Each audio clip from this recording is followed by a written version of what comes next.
मां की आवाज वो कभी भी कर्कश नहीं होती।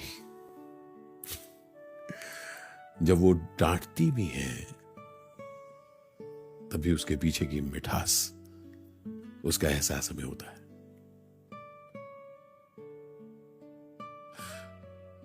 मेरी मां नहीं है, मैं उन्हें बहुत मिस करता हूं। हो सकता है आप में से कई हों जिनकी माताजी नहीं है, हो सकता है आप में से कई हों जिनकी माताएं हैं। आज की बात आप सबके लिए, आज की बात उस आवाज के नाम जो हमें बुलाती नहीं पर वो हमेशा याद रखती है जहां भी हूं। नमस्कार, और मैं जिंदगी की बातें करने आया हूं आपसे। जैसे मैंने बताया कि मां नहीं है, लेकिन एक वक्त था जब मां थी और मेरे पास मां के फोन आते थे। उस पर नाम लिखा होता था मां। मैं सोचता था कि बाद में कॉल कर लूंगा यार, बहुत बिजी था ना भाई। और फिर कई बार कॉल मिस भी कर देता था, पर मां को पता होता था। जब भी मैं बाद में फोन करता था, मां फोन उठा लेती थी। मैंने अपनी जिंदगी में पाया है कि मां का कॉल अमूमन किसी काम के लिए नहीं आता था यार। उनके पास न कोई अर्जेंट खबर थी, न उनकी कोई डिमांड थी। उनकी एक सवाल पूछती थी वो, केमन आचो, कैसे हो, खाबार खींचो, खाना खाया। और मैं कह देता था हाँ मां, काम कर रहा हूं ना, उसके खा भी लूंगा, please, I am good, take care. देखिए, सच हो या झूठ, मां को समझ आ जाती थी। पर जब मैं मां से बात करता था, उनकी आवाज अभी भी मेरे कानों में गूंजती है। उनकी आवाज में एक अजीब सी शांति थी, जैसे वो पूछ नहीं रही, मुझे याद दिला रही हो कि वो है, कि कोई है जो मेरे आसपास है। मैं उनकी फोन का जवाब लेट देता हूं, फिर भी वो है। मां की खासियत होती है, वो तुम्हारे अचीवमेंट्स नहीं पूछती यार जैसे दुनिया पूछती है, लेकिन वो तुम्हारी थकन या अगर तबीयत खराब हो वो समझ जाती थी। इनफैक्ट अभी जैसे मैं खांसा, मां का जब कॉल होता था तो मैं कभी नहीं खांसता था। खांसना आया तो एकदम फोन काट देता था, हाँ हाँ बोलो बोलो। मां को समझ आ जाती थी बात। ठंडा लगे चे, ठंड लगी है, बुखार है। कैसे समझ लेती थी मां, कैसे समझती है मां। कुछ खास बात तो है उनमें। देखिए, हम जब बड़े हो जाते हैं ना, सच बात बोल रहा हूं, तो हम मां को कई बार छोटा समझने लगते हैं। हमें लगने लगता है कि हम जो काम कर रहे हैं उनके लिए ही तो कर रहे हैं, उन्हें समझना चाहिए, हम बिजी हैं। कई बार कह देते हैं कि मां आजकल ऐसे होता है, मां सब ठीक है, प्लीज अंडरस्टैंड, सब कुछ चल रहा है ना, ऐसा ही होता है।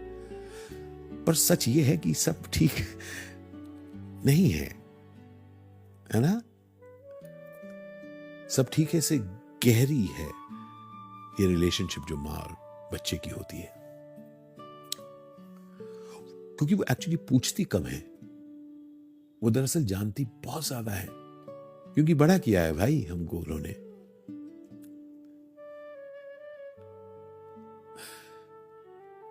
एक पीरियड आता है जब मां की आवाज ना थोड़ी धीमी पड़ जाती है। सवाल वही रहते हैं, लेकिन आवाज और पतली और थोड़ी कमजोर। और तब हमें समझ में आता है कि ये जो शख्स है, जो तुम्हारी मां है, वो अभी तो है पर पता नहीं कब तक रहेंगी, क्योंकि उनकी भी उम्र हो रही है।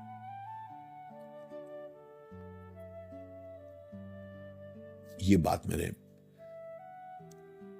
माँ के जाने के कुछ साल पहले महसूस करना शुरू किया कि यार, माँ को मैं बीच बीच में मैंने कहना शुरू किया, माँ मुझे आई लव यू माँ, मैं तुम्हें बहुत प्यार करता हूं और मुझे माफ कर देना अगर पहले कभी मैं तुम्हारे फोन उतने जवाब नहीं देता था। मैं जाकर उनके पास बैठता था, उनके साथ खाता था, पर हमेशा ये लगता है कि कम किया। कभी कभी लगता है कि मां सिर्फ मेरा होना सुनना चाहती थी। ये किस्सा आपकी मां का भी है। दरअसल माएं एडवाइस नहीं दे रही, कोई सोल्यूशन नहीं दे रही, वो बस ये जानना चाहती है कि तुम ठीक हो ना, और अगर तुम ठीक नहीं हो तो भी उनकी आवाज, तो भी उस ठीक ना होने की आवाज उन तक पहुंच जाती है, और तब उनकी आवाज तुम्हें ठीक फील कराती है।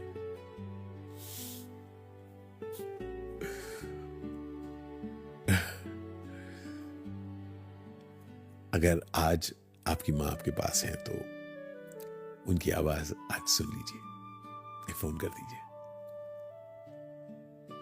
और अगर सिर्फ यादों में है तो भी उनसे एक बात कर लीजिए।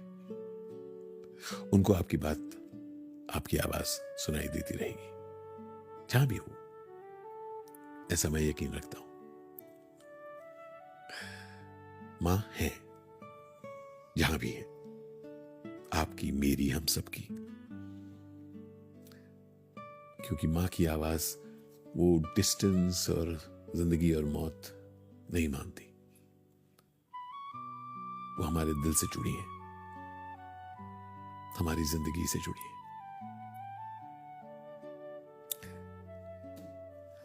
आज बस इतना ही।